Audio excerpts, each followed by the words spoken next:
Hello दोस्तों, आज अपन बात करने वाले हैं। बहुत से लोग पूछते हैं ये बिजनेस प्रॉफिटेबल है या नहीं है, ई कॉमर्स बिजनेस प्रॉफिटेबल है या नहीं है। इसके बारे में अपन इस वीडियो में बात करते हैं। दोस्तों, सबसे पहले अपन देखते हैं इस बिजनेस में क्या होता है। प्रॉफिट होगा या नहीं ये तो करने के बाद पता चलता है। प्रॉफिटेबल होगा तभी तो बहुत सारे सेलर प्रोडक्ट बेच रहे हैं और बहुत सारे इंडियन कस्टमर खरीद रहे हैं। प्रोडक्ट को खरीदने के लिए कस्टमर चाहिए और बेचने के लिए कोई ना कोई सेलर या मीडिएटर, तो अपन होते हैं मीशो पर सेलर। अब अपन बात करेंगे ये बिजनेस प्रॉफिटेबल है या नहीं है। तो चलिए दोस्तों, आगे बढ़ते हैं। तो देखते हैं why online market demand is high. अब बात करेंगे क्यों है ऑनलाइन डिमांड हाई। घर बैठे पार्सल प्राप्त हो जाता है कस्टमर्स को, कहीं भी देश के कोने में आपको कहीं से भी प्रोडक्ट मिल जाता है और बहुत अच्छी प्राइस पे मिल जाता है। क्वालिटी भी अच्छी मिल जाती है, रीच भी मिल जाती है।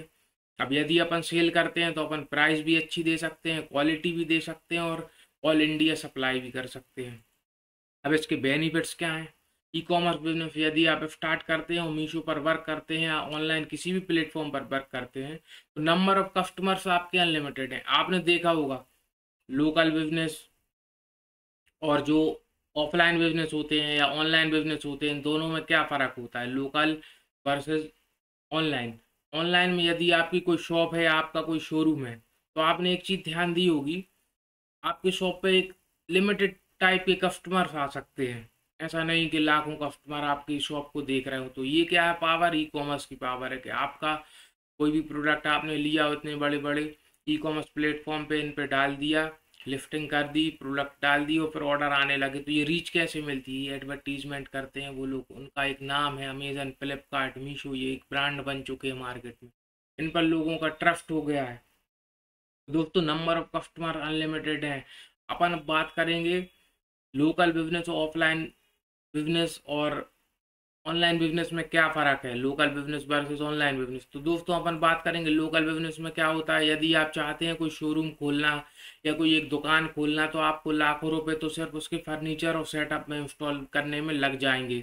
ये लोकल बिजनेस की बात बता रहा हूँ मैं। सेटअप कॉस्ट होगा लाखों में, शोरूम कॉस्ट होगा, एम्प्लॉय की कॉस्ट होगी, रेंटल मेंटेनेंस होगा। और ये नहीं होता है कि पहले दिन से ही आपका शोरूम चलने लगे।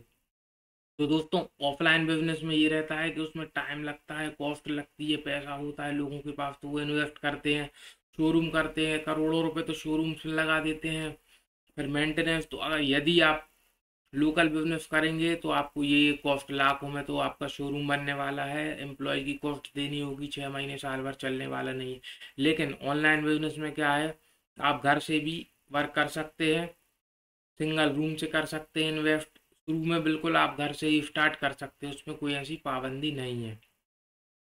Online business can be start from low investment and starting. शुरू में आप कम इन्वेंट्री लीजिए, 2 पीस, 5 पीस, 50 पीस लेके आप 2,000 5,000 से स्टार्ट कर सकते हैं। लेकिन दोस्तों, स्टार्ट कर सकते हैं, फ्यूचर में आपको पैसे की ज़रूरत तो पड़ेगी। ये मत सोचिए कि 2,000 रुपये में मैंने बिजनेस स्टार्ट कर दिया और मैं करोड़ों कमा लूंगा। क्योंकि आपको यदि ग्रोथ करनी है तो आपको पैसे की ज़रूरत होगी, और पैसे की ज़रूरत होगी तो आपको अरेंजमेंट करना होगा। और यदि आपके पास पैसा है तो आप अभी शुरू में स्टार्टिंग में थोड़े लो बजट से यूज़ करके देख सकते हैं, और फिर आगे आपको लगता है तो आप फिर उसी बिजनेस को आगे बढ़ा सकते हैं। अब ऑफलाइन बिजनेस में एक प्लस पॉइंट क्या होता है, return chances are low, sale भी लो होती है। लेकिन यदि आपको रिटर्न आ रहा है ना, रिटर्न नहीं दे रहा है कस्टमर, तो आपको क्या होगा, सेल भी उतनी कम है। अब ऑनलाइन में लेकिन रिटर्न तो आते हैं, 5 से 15% आपका रिटर्न आ जाता है। लेकिन chances of selling very high होती है, मतलब आपके नंबर ऑफ कस्टमर अनलिमिटेड है। आप 100 200 500 1000 पार्सल भी एक दिन में दे सकते हो, 10,000 भी दे सकते हैं यदि आपकी कैपेसिटी है तो दोस्तों, डिसीजन डिपेंड ऑन यू। ये आपकी थिंकिंग पे, आपके बजट पे डिपेंड करता है कि आपको लोकल बिजनेस करना है या ऑनलाइन लेके जाना है। ऑनलाइन लेके यदि जाना है तो आपको थोड़ा पेशेंस रखना पड़ेगा, आपको थोड़ा मेहनत करनी होगी, आपको ग्रोथ करने के लिए आपको उस पर वर्क करना होगा कंसिस्टेंट थोड़े दिन के लिए। लेकिन मैंने ये दोनों डिफरेंस बता दिए कि ऑनलाइन और ऑफलाइन में क्या डिफरेंस है। ऑनलाइन का बिजनेस तो आप घर से ही चालू कर सकते हैं, आपको कोई शोरूम नहीं लेना, आपको कोई एकदम से एम्प्लॉय नहीं लगाने, ना ही एकदम से आपको बहुत ज़्यादा स्टॉक खरीद के रखना है। तो दोस्तों, so all the best for your future. ये था लोकल वर्सेस ऑनलाइन बिजनेस के बारे में थोड़ी सी डिटेल के क्या क्या इनमें डिफरेंसेस हैं, तो ये आप ध्यान से एक बार देख लीजिए। और मैं तो कहूँगा आप अपने इन्वेस्टमेंट और अपने मनी के अकॉर्डिंग ही वर्क करें। तो दोस्तों, वीडियो देखने के लिए बहुत बहुत धन्यवाद।